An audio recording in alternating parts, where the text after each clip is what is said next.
Dalam forum mempertemukan dunia usaha top dunia dengan pemerintah Indonesia, sejumlah komitmen investasi berhasil dicapai.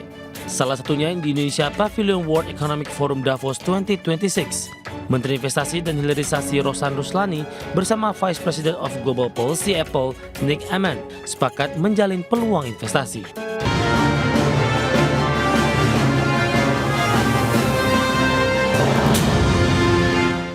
Ya, pemirsa, sejumlah komitmen investasi diraih pemerintah Indonesia dalam Forum Ekonomi Dunia World Economic Forum Davos Swiss di tahun 2026 ini, di mana selain itu sejumlah perusahaan top swasta global juga menyatakan komitmen kerjasama investasi di Indonesia.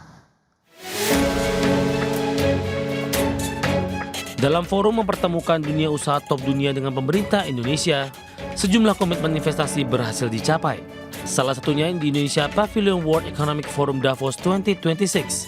Menteri Investasi dan Hilirisasi Rosan Ruslani bersama Vice President of Global Policy Apple, Nick Eman, sepakat menjalin peluang investasi. Salah satu investasi yang menjadi fokus adalah penguatan kolaborasi Apple di sektor teknologi dan inovasi digital di tanah air, di mana Apple akan menambah investasi perluasan Apple Academy untuk pengembangan talenta digital nasional. Rencananya bos Apple Nick Eman ini akan melanjutkan pertemuan kerjasama perluasan investasi di Indonesia pada bulan Maret mendatang. Dari Jakarta, Ajeng Channel. Ya, pemirsa, untuk membahas tema kita kali ini, raksasa teknologi global masuk radar investasi Indonesia. Kita sudah tersambung melalui Zoom bersama dengan Mas Nailul Huda, Direktur Ekonomi Digital Selius, kemudian Bapak Alphonse Tanujaya, Wakil Ketua Umum 2 Asosiasi Pengusaha Teknologi Informasi dan Komunikasi Nasional Aptiknas. Langsung saja kita sampaikan. Halo Mas Nailul, apa kabar? Ya, halo Mas Nailul, apa kabar? Ya, halo. Halo, baik, Ya. kabar baik. Baik Pak Alphonse, terima kasih juga. Apa kabar ya Pak? Ya, kemudian kita sapa Mas Nailul ini. Halo Mas Nailul, apa kabar?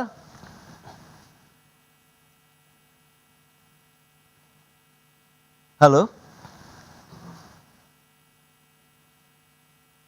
Baik, sepertinya ada gangguan komunikasi. Kita langsung ke Pak Alphonse terkait dengan informasi tadi yang sudah disampaikan. Begitu Pak Erlangga mengklaim ada Nvidia, kemudian Amazon Web Service, kemudian DocuSign, CrowdStrike, dan juga ada Cloudflare tertarik untuk berinvestasi di Indonesia. Dari pandangan Aptiknas, apa sih yang bisa mendorong ketertarikan raksasa teknologi tadi begitu yang memang sudah berskala global melihat Indonesia begitu Pak Alphonse? Kita perlu menyadari bahwa Indonesia ini seperti cewek seksi lah di mata orang IT dunia. Kenapa kita gadis yang seksi? Karena Indonesia merupakan populasi nomor 4 di dunia dan pengguna internet yang terbesar sesudah Amerika. Hal itu yang menjadi alasan utama mengapa banyak perusahaan tertarik ingin investasi Indonesia. Kita harus tahu kuncinya mereka mau marketnya dulu. Nah, kita perlu piara kekuatan ini sebagai daya tarik untuk mengembangkan ekosistem kita. Tapi seberapa menarik kalau memang Anda katakan Indonesia ini menjadi cewek seksi lah kalau bisa dikatakan begitu ya Pak Alphonse. Di bagian yang mananya? Apakah memang market kita sudah terbentuk kemudian masyarakatnya sudah melek teknologi atau bagaimana? Jadi ibaratnya kalau kita perempuan seksi, kita harus jaga supaya kita langsing, mesti diet, mesti olahraga teratur. Sama dengan di Indonesia, kita juga jangan sampai ada hal-hal konyol yang terjadi. Contohnya seperti yang kemarin, orang bangun pabrik, malah di demo, lu mesti pekerjakan pekerja lokal, kalau nggak boleh operasi gitu. Padahal orang udah beli di situ. Seperti itu yang konyol. Kenapa? Karena kalau investasi IT itu adalah padat kemampuan gitu loh, padat karya. Jadi nggak bisa lu maksa ini preman jagoan cuman jagain jalanan maunya maksa kerja di sana dengan gaji seperti apa. Seperti itu yang perlu diperhatikan oleh pemerintah dan pemerintah daerah yang terkait. Kalau ada data center situ ada peluang, tetapi nggak bisa main-main preman-preman gitu. Hal-hal itu yang akan malah menghambat. Hal itu mungkin menjadi salah satu perhatian, Bang. Ya, tapi kalau kita lihat masuknya investasi perusahaan global ini, apakah nantinya akan mengubah peta persaingan dan arah pengembangan sektor teknologi informasi di Indonesia juga nih, Pak Alphonse? Itu jelas, ada positif dan negatifnya. Oke. Positifnya adalah Indonesia akan naik kelas. Kalau data center sekarang, data center Indonesia sudah cukup baik. Oke. Tetapi kalau ngomong data center AI, kita udah ketinggalan. Nah, dengan masuknya data center level global AWS, Nvidia main di data center, Nvidia main di factory, itu otomatis akan naik kelas. Tetapi ada, itu positifnya naik kelas. Semua standar, security, SLA, tenaga kerja itu akan naik kelas. Tapi dampaknya yang lokal akan tersaingi. Kalau nggak mampu bersaing, mereka akan tersingkir. Itu ada dampak negatifnya. Dampak positifnya, standarnya jadi naik, kita jadi bagus. Jadi kira-kira seperti itu. Kita harus jadi persaingannya persaingan global, bukan persaingan lokal lagi. Asumsinya kalau yang dikatakan itu benar ya, itu kan mereka baru tertarik, belum memutuskan untuk investasi loh. Betul, betul Pak Alphonse. Nah, coba kita ke Mas Nailul lagi nih. Halo Mas Nailul.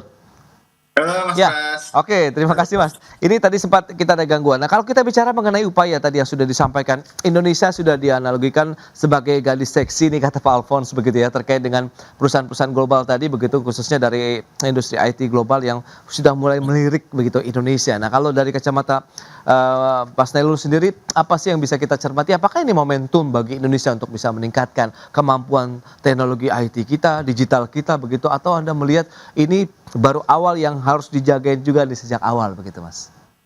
Iya, tadi menarik tuh Pak Alphonse bilang kalau memang Indonesia ini sangat menjadi magnet ya bagi pengembangan IT global gitu kan. Kalau kita lihat dengan penduduk yang sangat besar, kemudian juga adaptasi teknologi yang cukup kuat, kemudian ini juga pasti akan menarik bagi ya bisa kita bilang perusahaan-perusahaan IT global untuk masuk ke Indonesia, termasuk tadi data center dan sebagainya.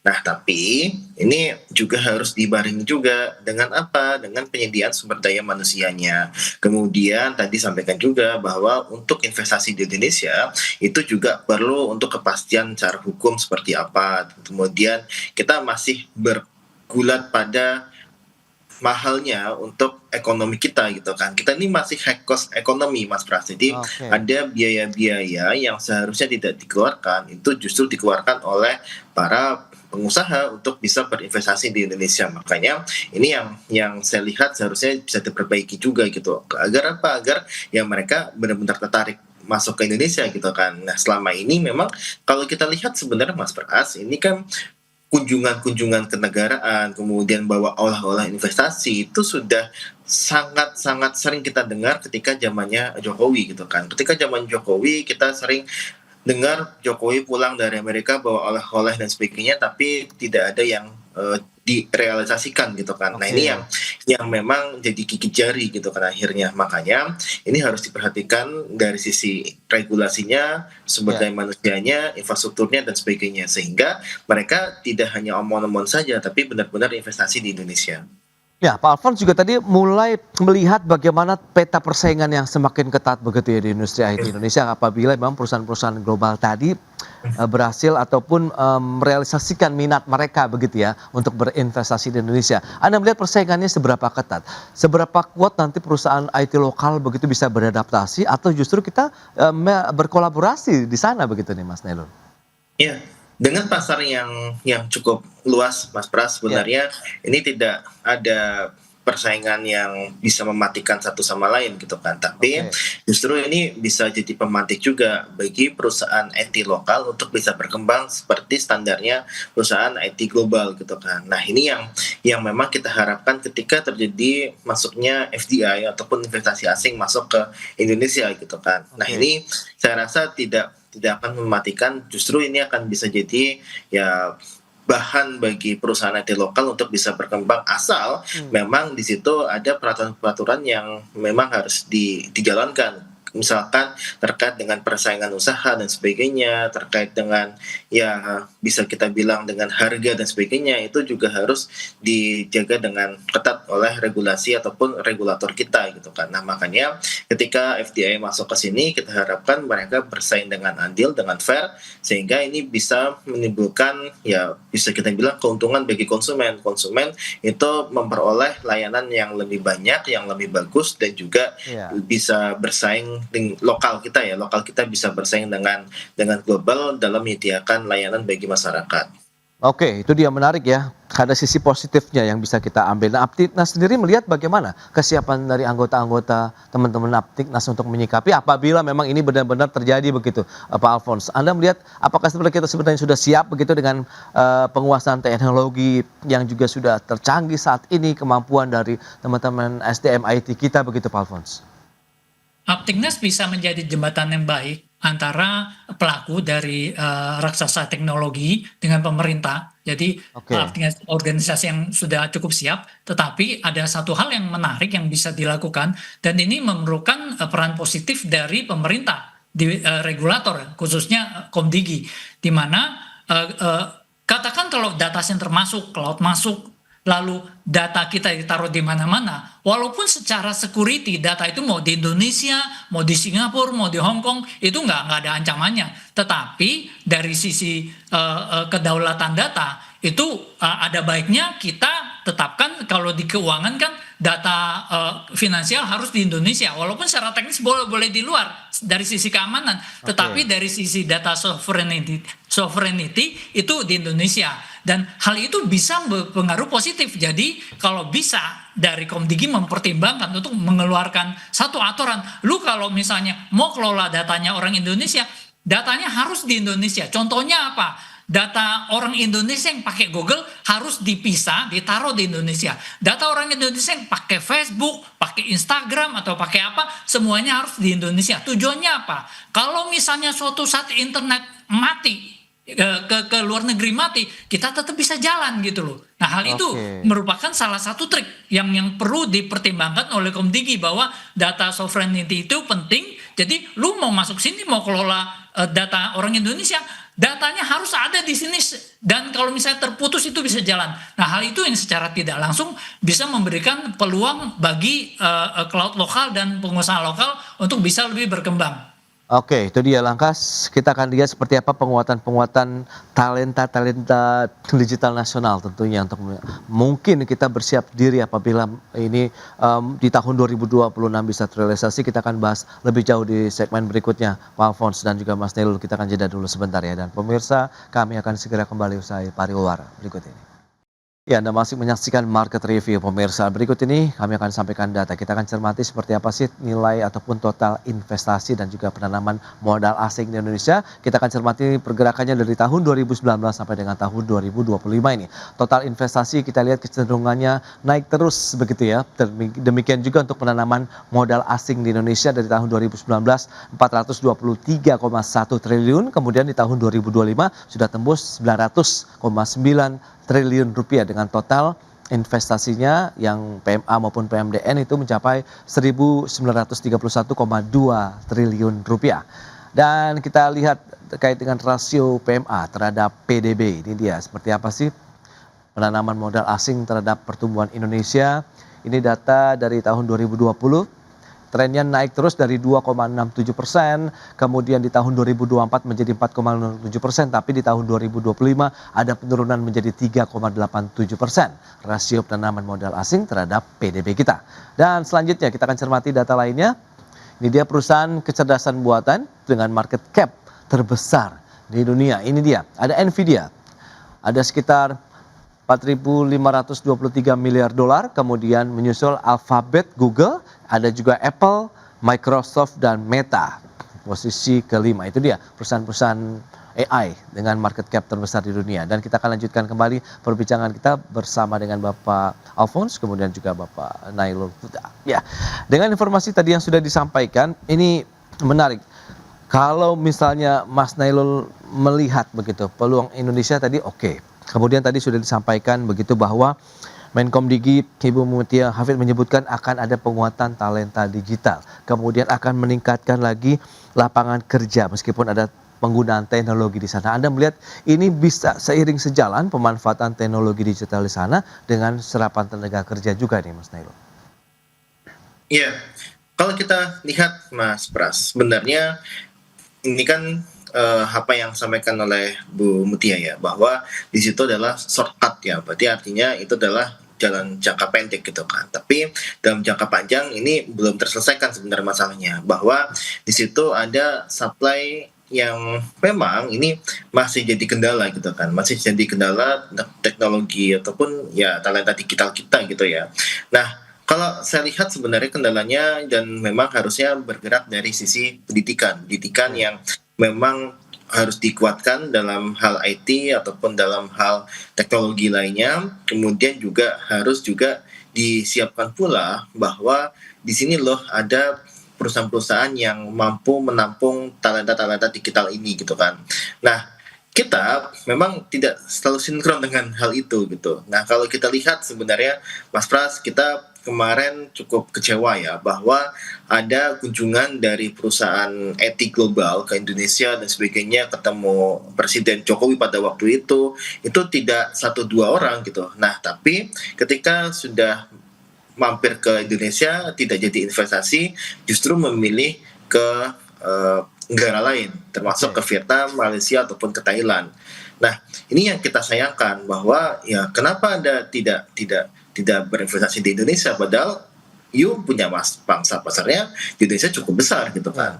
Nah, ini sangat terkait sekali dengan ya tadi human capital index kita yang masih cukup lemah Mas Pras. Jadi human capital index ini yang harus diperbaiki. Bahkan kalau kita lihat ya lulusannya banyak, tapi apakah memenuhi kualifikasi yang diperlukan oleh perusahaan global itu belum tentu. Makanya ini harus dilihat lagi, dan ini dimulai bukan dari sisi Komdigi tapi harusnya dari sisi pendidikan.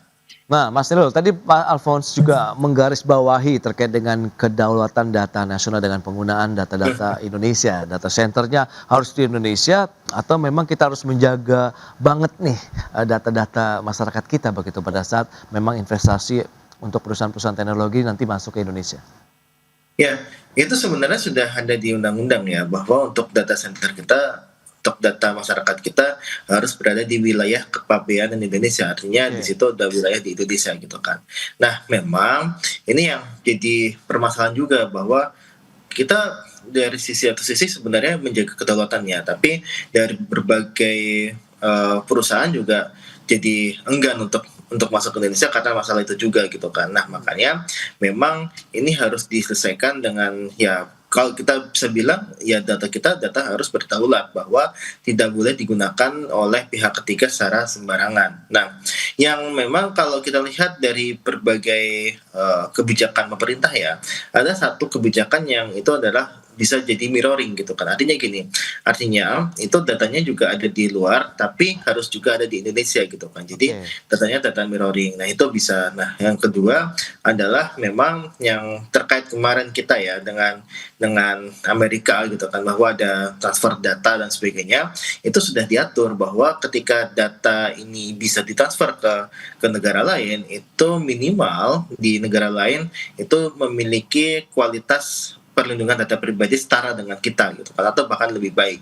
Nah, inilah yang memang harus dijaga gitu kan. Jadi saya rasa sebenarnya ya dari sisi regulasi sudah diatur semuanya, tinggal bagaimana kebijakan itu dilakukan. Baik, Mas Nailul. Nah, Pak Alphonse, lantas bagaimana dengan kesiapan infrastruktur IT di tanah air begitu, dengan masuknya perusahaan-perusahaan global tadi, apakah kita akan mengalami modernisasi di sana begitu, atau memang perlu dukungan justru dari dalam negeri sendiri untuk menyiapkan infrastrukturnya sebelum mereka masuk nih Pak Alphonse?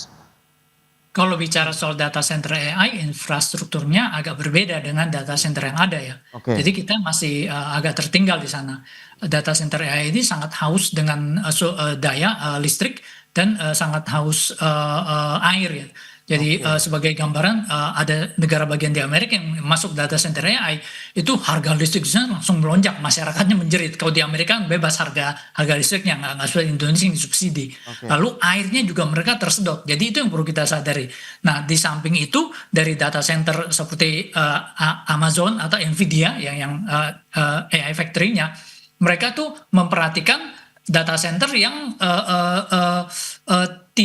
tidak merusak lingkungan. Jadi harus environment friendly, sustainability-nya tinggi. Nah itu kita masih agak tertinggal gitu loh. Kita masih pakai batu bara, masih pakai apa? Itu yang perlu menjadi perhatian. Jadi itu ada peluang besar. Saya sih berharap kita bisa dapatkan itu akan memberi dampak yang positif. Jadi telur sama ayam lah yang mana dulu. Kalau bisa dapat telurnya itu kita dapat ayam atau dapat ayam dulu biar dia bertelur gitu loh.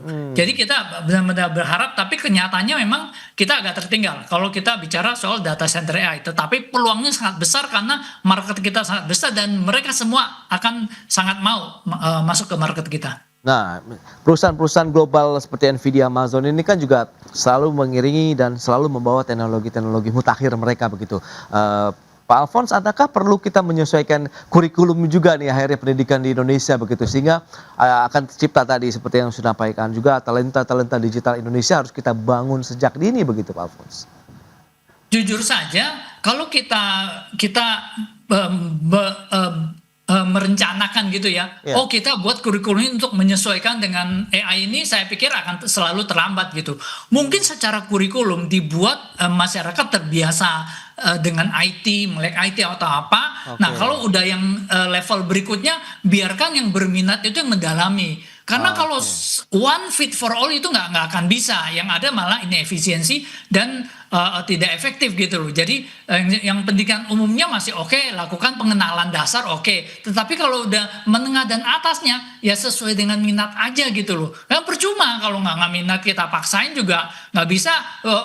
Dan sebaliknya orang yang tidak dikasih kesempatan tapi dia minat, internet akan memberi dia kesempatan dan dia akan maju. Jadi itu yang perlu kita sadari. Pendidikan sudah bergeser. Orang kalau melek internet bisa pakai AI, bisa pakai IT, mereka tidak terlalu tergantung kepada lembaga pendidikan yang konvensional. Itu dia beberapa hal yang mungkin perlu kita siapkan sejak dini ya, dari infrastruktur, kesiapan SDM, kemudian bagaimana kita bisa memanfaatkan transfer teknologi di sana begitu untuk bisa pengembangan industri IT, dan paling penting adalah menjaga tadi kedaulatan data masyarakat Indonesia apabila memang perusahaan-perusahaan global IT tadi masuk ke Indonesia di tahun 2026 ini atau tahun-tahun berikutnya begitu. Pak Alphonse, Mas Nelo, terima kasih banyak atas informasi update yang sudah disampaikan kepada pemirsa. Selamat melanjutkan aktivitas Anda kembali. Salam sehat. Sampai berjumpa kembali, Pak. Terima kasih.